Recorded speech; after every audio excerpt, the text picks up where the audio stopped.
తెలుగు శ్రోతలందరికీ నమస్కారం అండి. మన అలనాటి కథలు ఎవర్ గ్రీన్ స్టోరీస్ ఛానల్కి మీ అందరికీ స్వాగతం. కృష్ణపక్షం శుక్లపక్షం అనే నవల వినేద్దామండి. రచన శ్రీమతి పొత్తూరి విజయలక్ష్మి గారు. ఇంకా ఆలస్యం చేయకుండా మనం కథలోకి వెళ్ళిపోదామండి.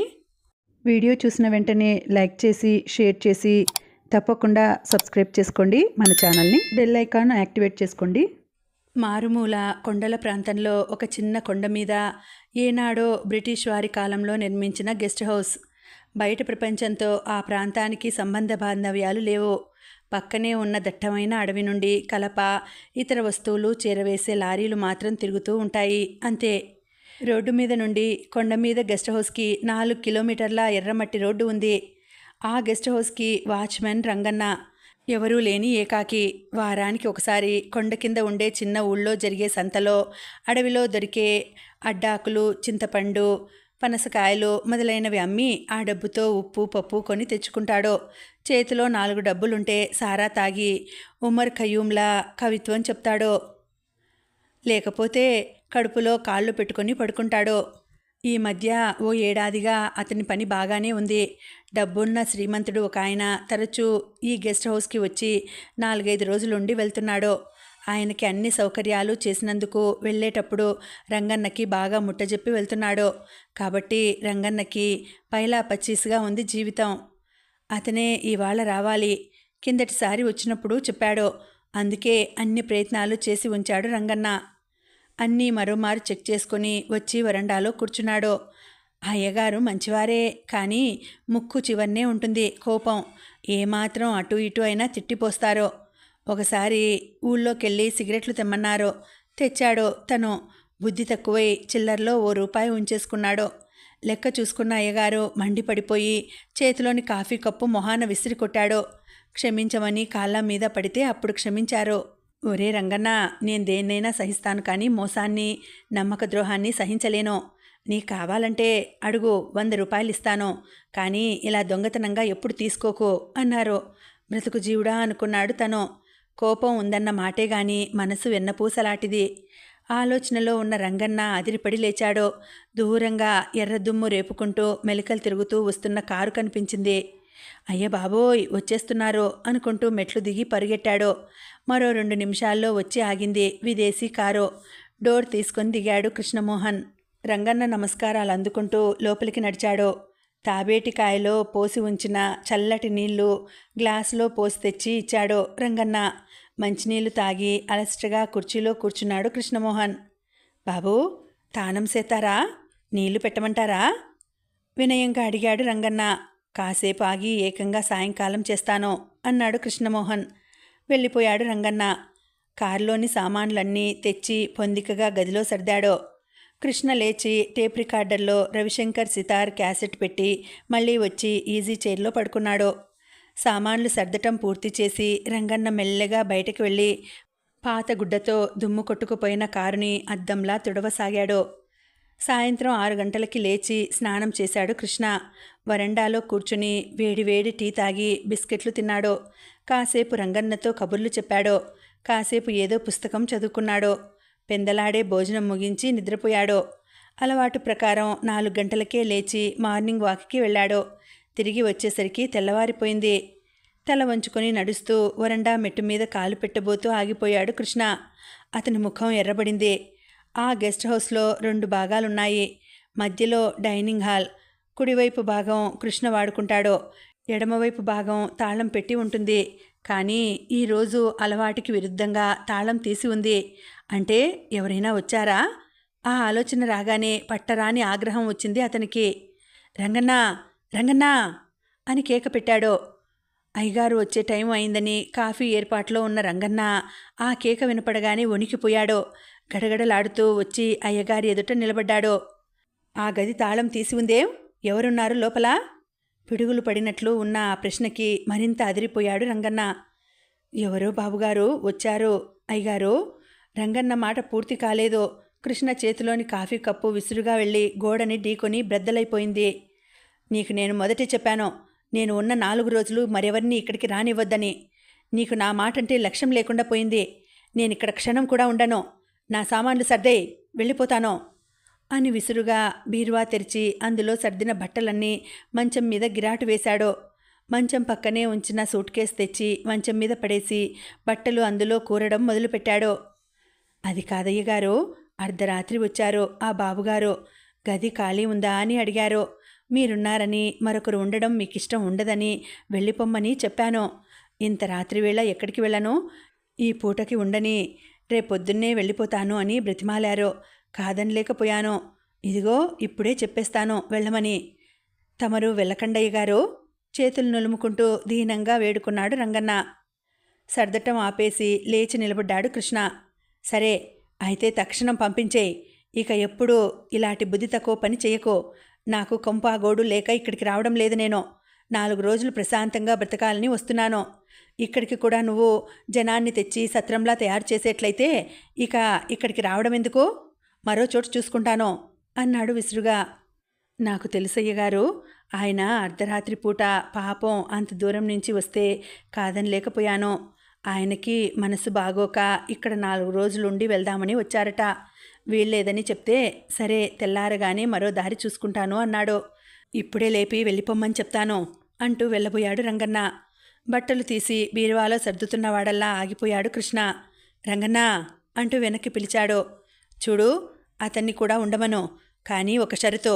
నన్ను పలకరించే ప్రయత్నం కానీ నాతో మాట్లాడే ప్రయత్నం కానీ చేయవద్దని చెప్పు. నా జోలికి రావడానికి వీల్లేదని ఖచ్చితంగా చెప్పు అన్నాడు కఠినంగా. అయోమయంగా అయ్యగారి వంక చూసి తలాడించి వెళ్ళిపోయాడు రంగన్న. అన్యమనస్కంగా కుర్చీలో కూలబడ్డాడు కృష్ణ. మరి కాసేపటికి బ్రేక్ఫాస్ట్ తీసుకొచ్చిన రంగన్నను అతని గురించి అడిగాడు. మీరు చెప్పమన్నట్టే చెప్పానయ్యగారు, ఉండనిచ్చినందుకు కృతజ్ఞతలు చెప్పమన్నారు అన్నాడు రంగన్న. ఆ రోజంతా మామూలుగా గడిచిపోయింది. సాయంత్రం యథాప్రకారం 6 బయట ఈజీ చైర్లో కూర్చుని గులాం అలీ గజల్స్ వింటూ ఏదో గుర్తుకు వచ్చి ఆ పోర్షన్ వైపు చూశాడు కృష్ణ. తలుపు మూసి ఉంది, కిటికీ కూడా మూసి ఉంది. ఏమాత్రం అలికిడి లేదు. అసలు ఆ ఇంట్లో మనిషి ఉన్నాడా అన్నట్లు ఉంది. 8:30కి భోజనం చేయడానికి డైనింగ్ రూంలోకి వచ్చాడు కృష్ణ. కూర కలుపుకుంటూ ఆ పక్కనున్న అతనికి భోజనం పెట్టావా అని అడిగాడు. లేదయ్య గారు, మీరు తిని వెళ్ళాక రమ్మంటాను వినయంగా సమాధానం చెప్పాడు రంగన్న.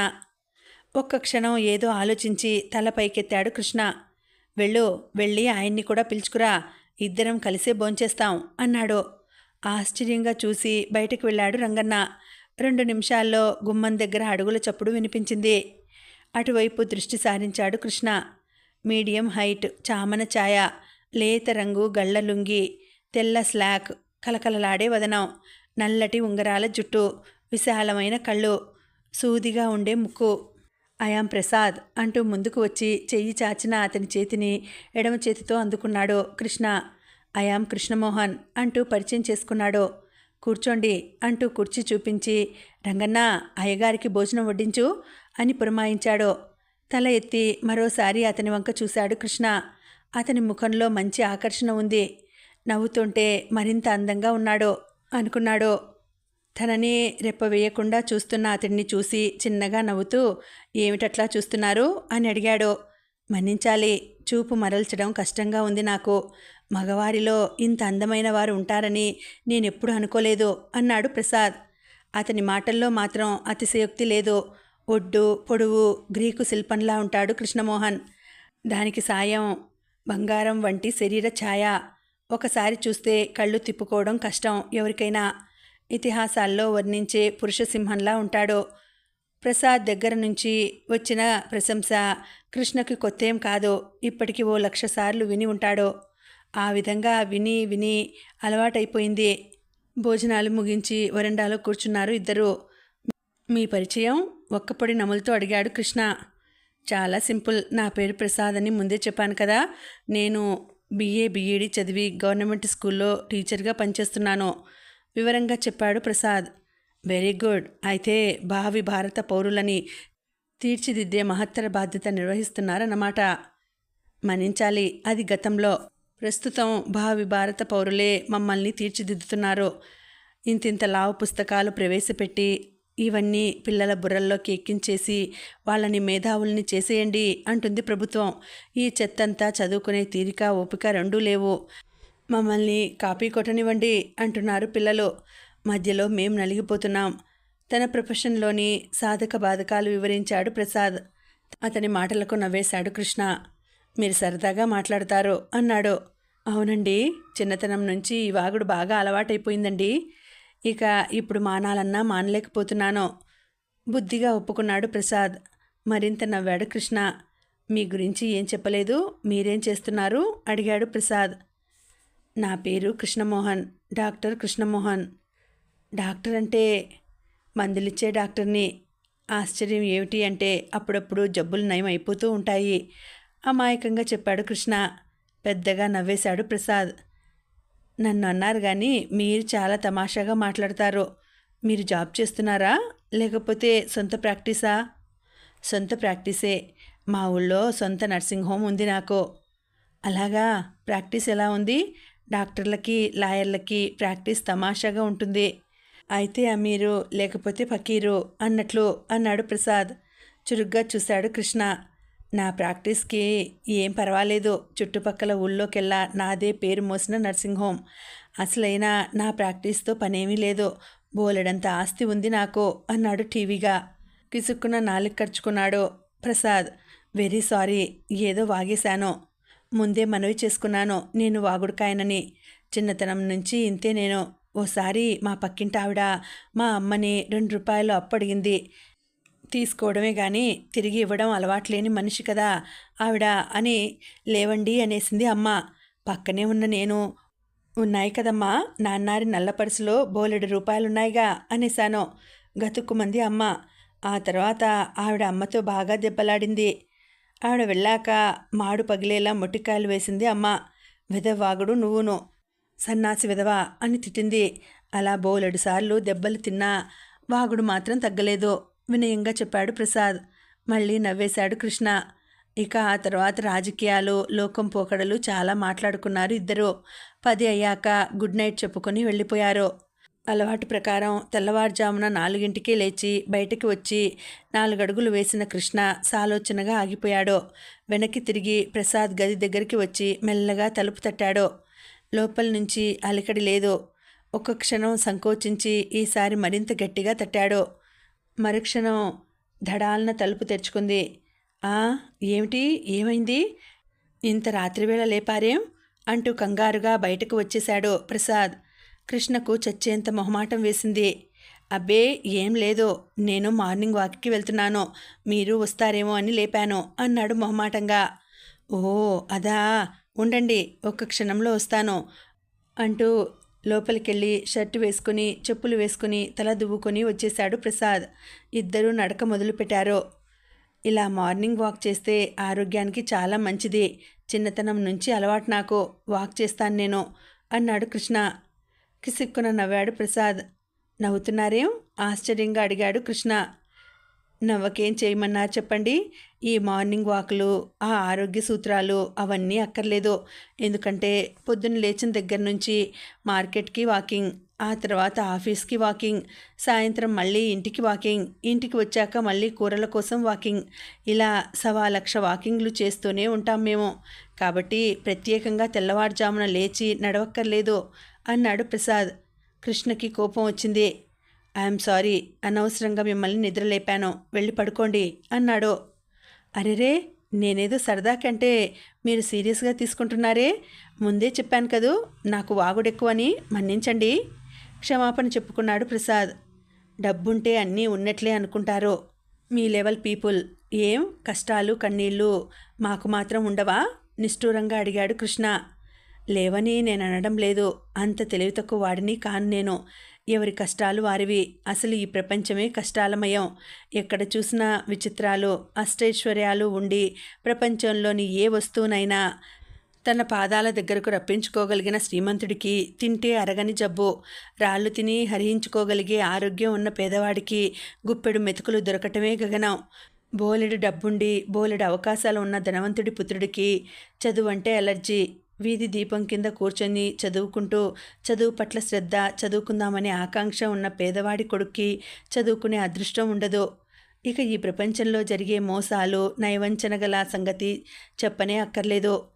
తండ్రిని లెక్క చేయని కొడుకులు, కొడుకునే నమ్మని తండ్రులు, అన్నని అధపాతాళానికి తొక్కే తమ్ముళ్ళు, తమ్ముళ్ల తల మీద చెయ్యి పెట్టే అన్నలు, భర్తని మోసం చేసే భార్యలు, భార్యలను వదిలేసిన భర్తలు.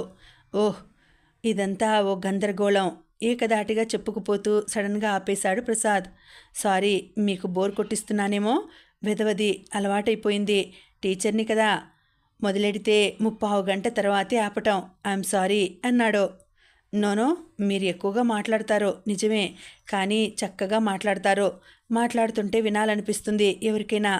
జీవితాన్ని గురించి చక్కగా చెప్పారు నిజమే. ఈ లోకమే చికాకులమయం. అలా కాకుండా అంతా సంతోషమే అయితే ఎంతో బాగుంటుంది కదూ.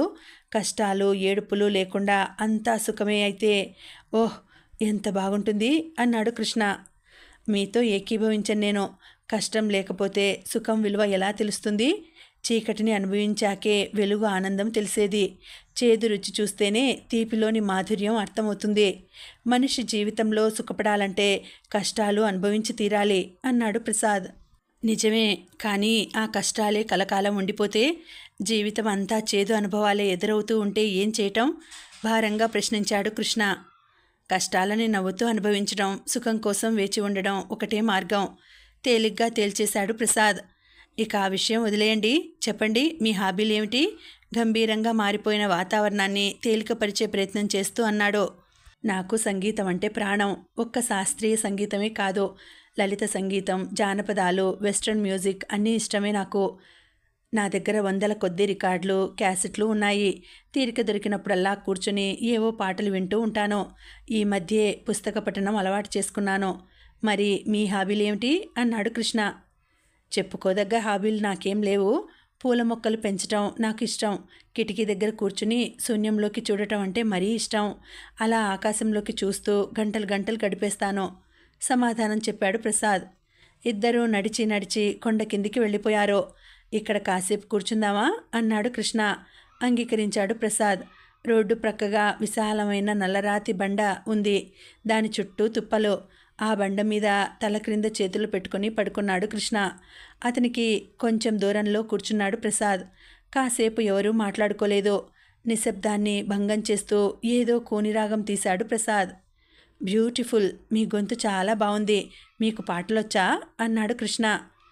మీరు ఆ ప్రశ్న ఆ విధంగా అడగకూడదు. పాటలకేం, అందరికీ పాటలు పాడటం వస్తుంది. మీరు పాడితే ఇతరులు వినగలరా అని అడగాలి అన్నాడు ప్రసాద్.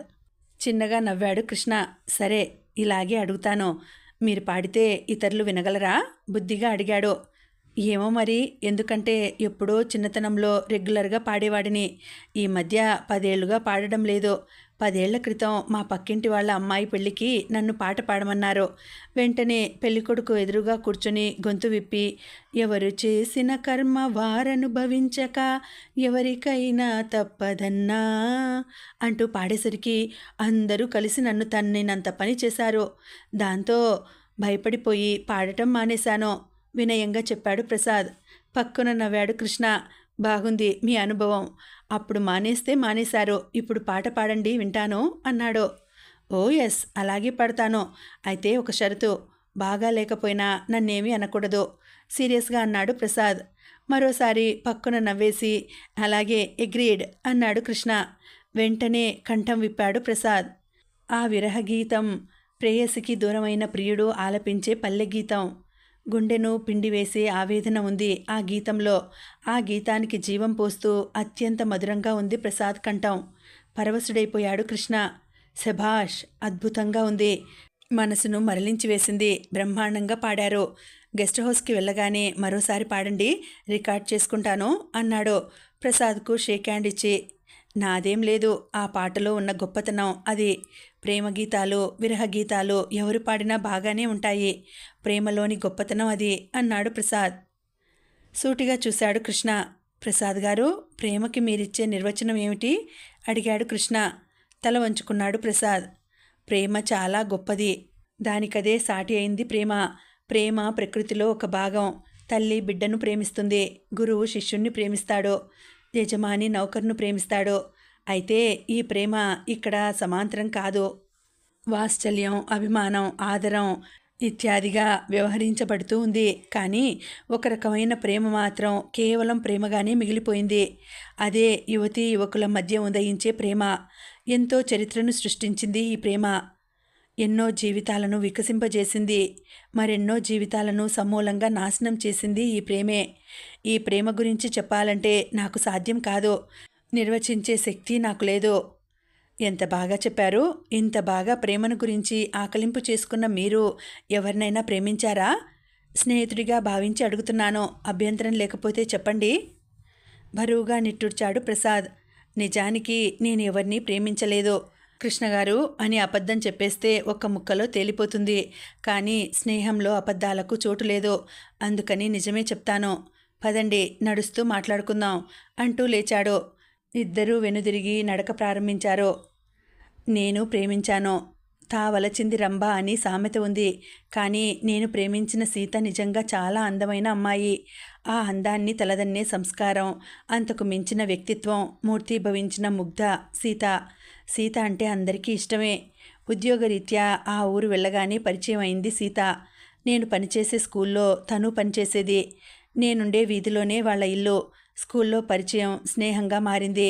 నా ఒక్కడికే కాదు, సీత అందరికీ స్నేహితురాలే. నేను రోజు స్కూల్లోకి వెళ్ళేటప్పుడు కలిసేది. మళ్ళా సాయంత్రం కలిసి వచ్చేవాళ్ళం. 1-2 సార్లు మా ఇంటికి కూడా వచ్చింది. రావటం నా స్నేహితురాలిగా వచ్చినా తిరిగి వెళ్ళే సమయానికి మా అమ్మకి క్లోజ్ ఫ్రెండ్ అయిపోయింది. ఆ అమ్మాయి మళ్ళీ రాదేం, రమ్మన్నానని చెప్పు అనేది అమ్మ. చెప్పేవాడిని, అలాగే వస్తాను వీలు చూసుకొని అనేది సీత. అలా ఏడాది గడిచిపోయింది. సీత నాకెంతో దగ్గరైంది. ఒక్కరోజు సీతను చూడకుండా ఉండలేకపోయేవాడిని. ఆ రోజుల్లోనే ఒకరోజు అమ్మకి జ్వరం వచ్చింది. తేలిక జ్వరంతో ప్రారంభమై సాయంత్రానికి బాగా ఎక్కువైంది. నేను స్కూల్కి వెళ్ళలేదో, ఎందుకు రాలేదో తెలుసుకుందామని వచ్చింది సీత. అమ్మ పక్కనే కూర్చుంది. నేను వెళ్ళి డాక్టర్ని తీసుకొచ్చాను. పరీక్ష చేసి చూశాడు ఆయన. ఇంజెక్షన్ ఇచ్చాడు. దీంతో తగ్గిపోతుంది, తగ్గకపోతే మాత్రం వెంటనే నాకు కబురు చేయండి, తల మీద నీళ్లగుడ్డ వేయండి అని చెప్పి వెళ్ళిపోయాడు.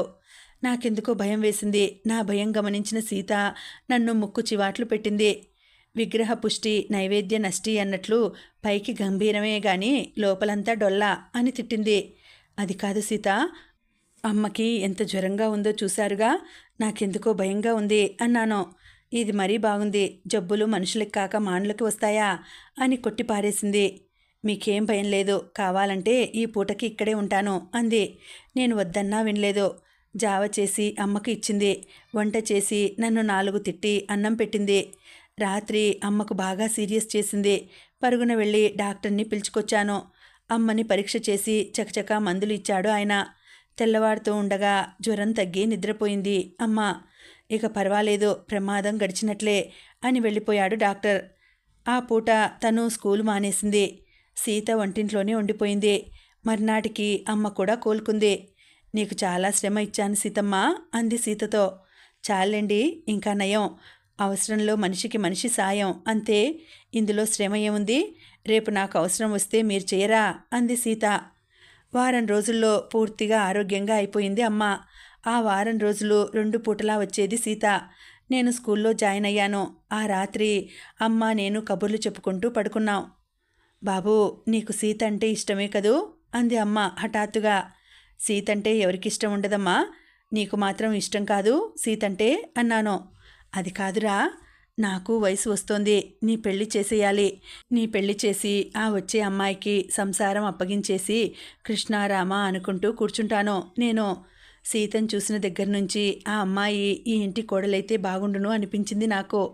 నీకు ఇష్టమైతే సీతతో మాట్లాడతాను అంది అమ్మ. తెల్లబోయాను నేను. సీతని ఆ దృష్టితో ఎప్పుడూ చూడలేదు. మెల్లిగా అమ్మ చెప్పింది అర్థమయ్యేసరికి మనసు మధురంగా అయిపోయింది. సీత లాంటి అమ్మాయిని భార్యగా పొందడం ఎంత అదృష్టం! ఆ అదృష్టం నాకు దక్కుతుందేమో అనే సంతోషం ఆ రాత్రల్లా నన్ను నిద్రకు దూరం చేసింది. మర్నాడు అమ్మతో చెప్పాను. సంతోషించింది అమ్మ. సరే అయితే ఇవాళ్లే మాట్లాడు అంది. ఆ వేళ సీతని కలిసినప్పుడు ఆ మాట దేవుడెరుగు, అసలు మామూలు మాటలు మాట్లాడడానికే బ్రహ్మ ప్రళయం అయింది నాకు. అలా ఉన్నారేం, ఆరోగ్యం బాగాలేదా అని అడిగింది సీత. అలా 10 రోజులు గడిచిపోయాయి. కానీ నేను అడగాలనుకున్నది అడగనే లేదు. రోజు ఇంటికి రాగానే ఆత్రంగా అడిగేది అమ్మ. నా సమాధానం వినగానే నీళ్లు గారిపోయేది. ఏమిట్రా ఇది నీ తలకాయ, ఏ రోజుకు ఆ రోజు వీలు కాలేదు అంటావేం? ఇక నీ వల్ల కాదులే, రేపు సీతమ్మని మన ఇంటికి పిలుచుకురా, నేనే అడిగేస్తాను అంది చిరాగ్గా. వద్దులే అమ్మా, రేపు నేనే అడిగేస్తాను అని హామీ ఇచ్చాను. ఆ మర్నాడు స్కూల్ నుంచి బయలుదేరాం నేను, సీత. సీత, మీతో ఒక ముఖ్యమైన విషయం మాట్లాడాలి అన్నాను ధైర్యం తెచ్చుకుని. చెప్పండి అంది సీత. చెప్తాను, కానీ ఒక రిక్వెస్టు. విన్నాక నువ్వు కోపం తెచ్చుకోకూడదు. మీ నిర్ణయం ఏదైనా మన స్నేహానికి ఆటంకం కలగకూడదు అన్నాను. అబ్బా, అయితే ఏదో సీరియస్ వ్యవహారమేనన్నమాట. వింటాను, చెప్పండి అంది. కాసేపు సంకోచించి మరి కాసేపు సిగ్గుపడి ఎలాగైతేనే నేను చెప్పదలుచుకున్నది చెప్పేశాను. సీత, నీకు మనస్ఫూర్తిగా అంగీకారం అయితే మనం పెళ్లి చేసుకుందాం అన్నాను. ఒక్క క్షణం నా వంక ఆశ్చర్యంగా చూసి మరుక్షణం కిలకిలా నవ్వేసింది సీత. తెల్లబోయాను నేను. అబ్బా, ఇంక నవ్వలేను బాబు అంది నవ్వు ఆపుకుంటూ. ఎందుకంత నవ్వు? ఇందులో అంత నవ్వాల్సింది ఏముంది అన్నాను. నవ్వక ఏం చేయను? మీరు ఈ మాట అడుగుతారని నాకు తెలుసు. రోజు ఎదురు చూస్తున్నాను. ఇన్నాళ్లకి తీరిక ధైర్యం చిక్కాయన్నమాట మీకు అంటూ మళ్ళీ నవ్వేసింది. అయోమయంగా అనిపించింది నాకు. మరి మీ అభిప్రాయం ఏమిటి? అంగీకారమేనా అని అడిగాను. ఆహా, సంపూర్ణ అంగీకారమే. అసలు మరో 4 రోజులు చూసి మీరు అడగకపోతే నేనే అడిగేద్దాం అనుకున్నాను అంది. ఆనందంతో పిచ్చివాడినైపోయాను. సీత నాది, సీత నాది. నేను అదృష్టవంతుణ్ణి సీత అన్నాను. అంత స్వార్థం పనికిరాదు, మనం అదృష్టవంతులం అనండి అంది సీత. ఇద్దరం మా ఇంటికి వచ్చాం. మమ్మల్ని చూడగానే గ్రహించేసింది అమ్మ. సీతను దగ్గరకు తీసుకుని తల నిమిరింది. ఇంకా ఆలస్యం ఎందుకు? రేపే మీ నాన్నగారి దగ్గరకు వెళ్ళి మాట్లాడతాను. త్వరగా ఆ 3 ముళ్ళు పడిపోతే వీడిని నీ చేతుల్లో పెట్టేసి నిశ్చింతగా ఉంటాను అంది పరవశించిపోతూ. నాకు నవ్వు వచ్చింది. ఎవరైనా ఆడపిల్లను ఓ అయ్య చేతుల్లో పెట్టాలని అనుకుంటారు. మరి నువ్వు కొడుకుని కోడలి చేతుల్లో పెట్టేస్తానంటున్నావేమమ్మా అన్నాను. నువ్వు ఉత్త పిచ్చి సన్నాసివిరా. సీత మంచి పిల్ల, నిన్ను జాగ్రత్తగా చూసుకుంటుంది అంటూ లోపలికి వెళ్ళిపోయింది. చచ్చాం, ముందే పిచ్చి, ఆ పైన సన్నాసి. నాకొద్దు బాబూ అని చిలిపిగా నన్నేడిపించేది సీత. ఉడుక్కున్నాను. ఏం కాదు, అమ్మకు పిచ్చి సన్నాసిని, నీకు మాత్రం ప్రేమ పూజారిని అన్నాను. ఆ మరునాడే సీత వాళ్ళ ఊరు వెళ్ళింది అమ్మ. సాయంత్రానికి తిరిగొచ్చేసింది. ఆయన ఆనందంగా అంగీకరించారు. వెంటనే పెళ్లి చేసేద్దామన్నారు. కానీ ఏం లాభం? ఏదో మూఢమి ఉందట. మరో 3 నెలల దాకా పెళ్లి ముహూర్తాలు లేవట అంది నిరుత్సాహంగా. పర్వాలేదులే, 3 నెలలేగా, ఎంతలోకి తిరిగి వస్తాయి అని ధైర్యం చెప్పాను. మాకై మేము చెప్పకపోయినా ఊళ్ళో అందరికీ అంచెలంచెలుగా తెలిసిపోయింది ఈ వార్త. మేమిద్దరం స్కూల్కి వెళ్ళగానే తోటి టీచర్లంతా చుట్టుముట్టేశారు. అభినందనలు చెప్పారు. పార్టీ ఇవ్వమని గోల పెట్టేశారు. పెళ్ళయ్యాక ఇస్తాం మొర్రో అన్నా వినిపించుకోలేదు. అప్పుడు ఏకంగా గ్రాండ్గా డిన్నర్ ఇద్దురు గాని, ఇప్పుడు మాత్రం లైట్గా పార్టీ ఇచ్చి తీరాల్సిందే అంటూ పట్టుబట్టి అప్పటికప్పుడే స్వీటు హాటు టీ తెప్పించి అందరికీ సర్వ్ చేసి జబర్దస్తిగా నా దగ్గర నుంచి డబ్బు లాక్కొని హోటల్ వాడికి ఇచ్చాడు విక్టర్. అంతేకాదు, మమ్మల్ని ఇద్దరినీ కలకాలం చిలకా గోరింకల్లా బ్రతకమని ఆశీర్వదిస్తూ స్పీచ్ కూడా ఇచ్చాడు. ఆ రోజు నుంచి ప్రతిరోజు స్కూల్ నుంచి మా ఇంటికి వచ్చేవాళ్ళం. రాగానే ప్రక్కన కూర్చోబెట్టి టిఫిన్ పెట్టేది అమ్మ. అమ్మా, నీ కోడల్ని మరీ ముద్దు చేస్తున్నావమ్మా. నువ్వు ఇలా అయితే రేపు పెళ్ళయ్యాక దమ్మిడి పని చేయదు ఈవిడగారు. మన నెత్తిన ఎక్కి డ్యాన్స్ చేస్తుంది అన్నాను ఓ రోజు. నీ మొహం అలా ఏం చేయదు. సీతమ్మ బంగారు తల్లి. ఈ 4 రోజులే నాకు శ్రమ. పెళ్ళయ్యాక సీతే అన్నీ చూసుకుంటుంది. నేను ఓ మూల కృష్ణ రామ అంటూ నిశ్చింతగా కూర్చుంటాను అంది అమ్మ. ఏమిటి, సీత వంట చేస్తుందా? అయితే 2 చేతులతోనూ తినాల్సిందే అన్నాను. సీతకి కోపం వచ్చింది. ఏమిటా మాటలు? నాకు వంట రాదా? ఇప్పుడే చేసి చూపిస్తాను, ఉండండి అంటూ కొంగు దోపుకొని వంటింట్లోకి వెళ్ళింది. అరగంటలోపునే మైసూరు పాకులతో తిరిగొచ్చింది. పాపం ఎలా చేసిందో ఏమో, సరిగ్గా కుదరలేదు, గట్టిపడిపోయాయి. రుచి చూసి శభాష్, బ్రహ్మాండంగా ఉంది. ఆ ఫార్ములా ఓ కాగితం మీద రాసి ఇవ్వు సీత. రేపు మన ప్రెసిడెంట్ గారు ఢిల్లీ వెళ్తున్నారట. ఆయన చేతికిచ్చి పంపిస్తాను అన్నాను. సీత మొహం ఎర్రబడింది. అమ్మకి అర్థం కాలేదు నేనన్నది. మైసూర్పాక్ కాగితం ఢిల్లీకి ఎందుకురా అని అడిగింది అమాయకంగా. అదేనమ్మా, అక్కడ వాళ్ళు ఈ పదార్థం తయారు చేసి చూస్తారు. నచ్చితే ఇక ముందు బ్రిడ్జీలు బిల్డింగ్లు కట్టడానికి దీన్నే ఉపయోగిస్తారు. నీ కోడల్ని ఢిల్లీ పిలిపించి యోగ్యతా పత్రం కూడా ఇస్తారు అన్నాను. సీత మొహం మరింత కందిపోయింది. అమ్మకి నా మీద కోపం వచ్చింది. చాలే, నోరు మూసుకో, ఆకతాయి విధవా. ఆడపిల్లని ఏమిటా ఏడిపించటం? వాడంతేలే సీతమ్మ, నువ్వేమనుకోకు. మైసూర్ పాక్ మహామహా వాళ్ళకే కుదరదు. చిన్నపిల్ల ఏదో పొరపాటు చేసింది, ఈసారి బ్రహ్మాండంగా చేస్తుంది అన్నది నన్ను తిడుతూ. ఓ అలాగే, రోజూ కాస్త చేసి ఆ బీరువాకి వేయించు. రేపు రిటైర్ అయ్యాక ఇల్లు కట్టుకోవచ్చు ఎంచక్క అన్నాను. చేతిలోని తువాలు నా మొహాన విసిరి వెళ్ళిపోయింది సీత. 2 రోజులు బ్రతిమాలుకుంటే గాని నాతో మాట్లాడలేదు. నీ వంట జోలికి రాను ఒట్టు అని చెంపలేసుకున్న తర్వాత చిరునవ్వు నవ్వింది. రోజులు హాయిగా గడిచిపోసాగాయి. సీతతో ఎంతసేపు కబుర్లు చెప్పినా తనివి తీరేది కాదు. సాయంత్రం దాకా కలిసే ఉండేవాళ్ళం. సీత రోజు మా ఇంటికి వచ్చేది. ఒక్కరోజు రాకపోతే అమ్మకి తోచేది కాదు.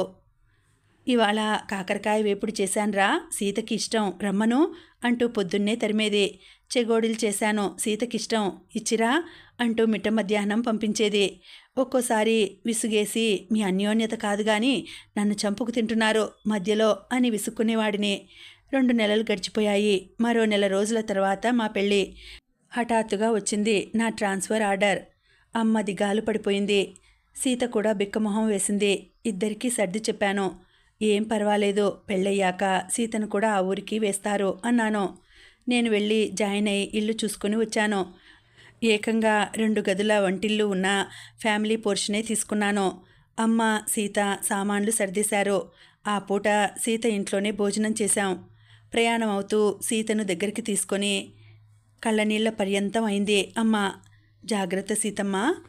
ఏమిటో ఈ దిక్కుమాలిన ట్రాన్స్ఫర్, ఈ నెల ఎలాగో గడిచిపోతే సెలవులేగా, అక్కడికి వచ్చేదు గాని అంది. బయలుదేరబోతూ సీత దగ్గరకు వెళ్ళాను. వెళ్ళొస్తాను సీత అన్నాను. సీత కళ్ళు నిండిపోయాయి. నాకు బాధ వేసింది. అయినా ధైర్యం తెచ్చుకొని సీతకి ధైర్యం చెప్పాను. పిచ్చిపిల్ల, ఎందుకీ బేలతనం? ఎంత దూరం వెళ్ళిపోతున్నాను?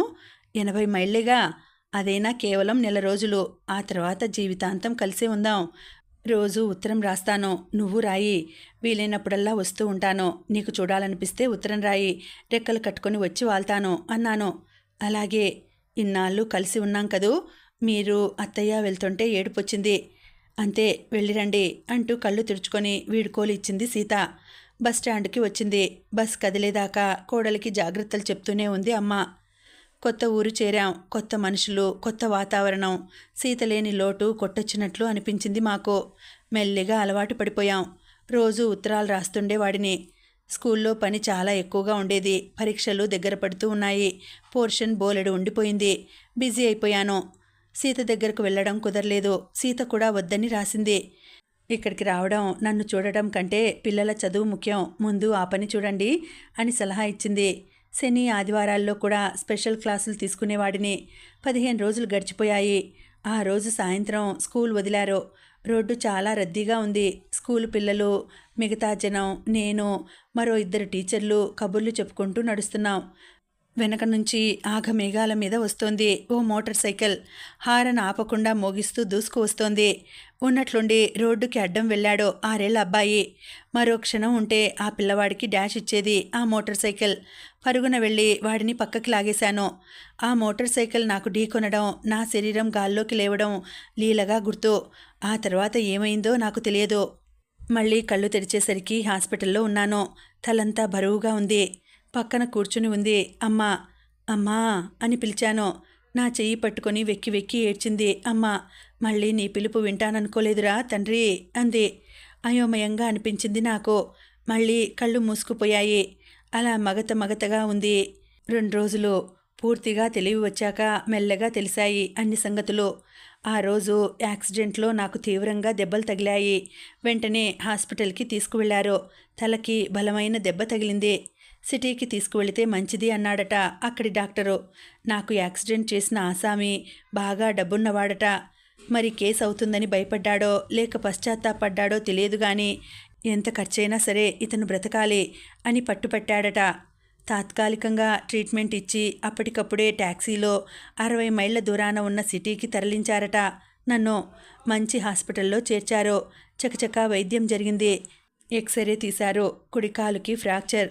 తలకి ఆపరేషన్ చేశారు. పరిస్థితి ప్రమాదంగానే ఉంది. మా ప్రయత్నం మేం చేస్తున్నాం అన్నారట డాక్టర్లు. భూమి మీద రోజులు మిగిలి ఉన్నాయి కాబోలు. నేను బ్రతికాను. కేవలం బ్రతకటమే కాదు, సవ్యంగా ఏ ఎఫెక్టు లేకుండా బయటపడ్డాను. నాకు పూర్తిగా తెలివి వచ్చిందని తెలియగానే పరుగున వచ్చాడు ఆ మోటార్ సైకిల్ అతను. చేతులు పట్టుకొని క్షమాపణ చెప్పుకున్నాడు. ఇంకా ఎవరెవరో వచ్చారో. హఠాత్తుగా గుర్తుకు వచ్చింది నాకు. నాకింత ప్రమాదం జరిగితే సీతకి తెలియదా? సీత రాలేదేం అమ్మని అడిగాను. టెలిగ్రామ్ ఇప్పించానో, వస్తుంది అంది అమ్మ. టెలిగ్రామ్ ఇప్పించావా? అలా ఎందుకు చేశావమ్మా? సీత కంగారు పడదు అన్నాను.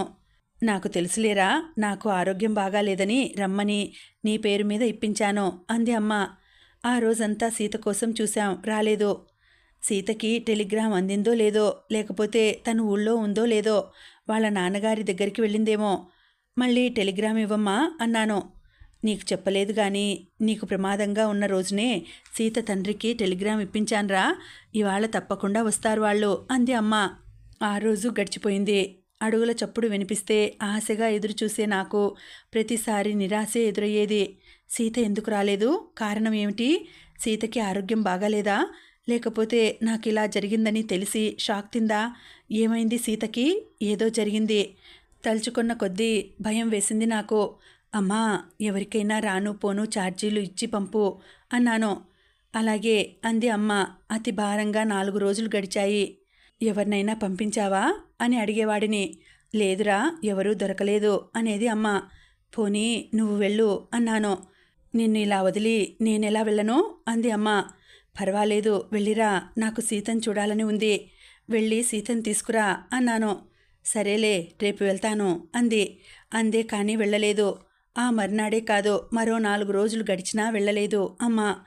రేపు వెళ్తా అంటూ కాలయాపన చేసేది. ఇంకా ఉందండి, కథ కొనసాగుతుంది. మళ్ళీ వచ్చే వీడియోలో తర్వాతి భాగం తెలుసుకుందామండి. అంతవరకు సెలవు. నమస్తే.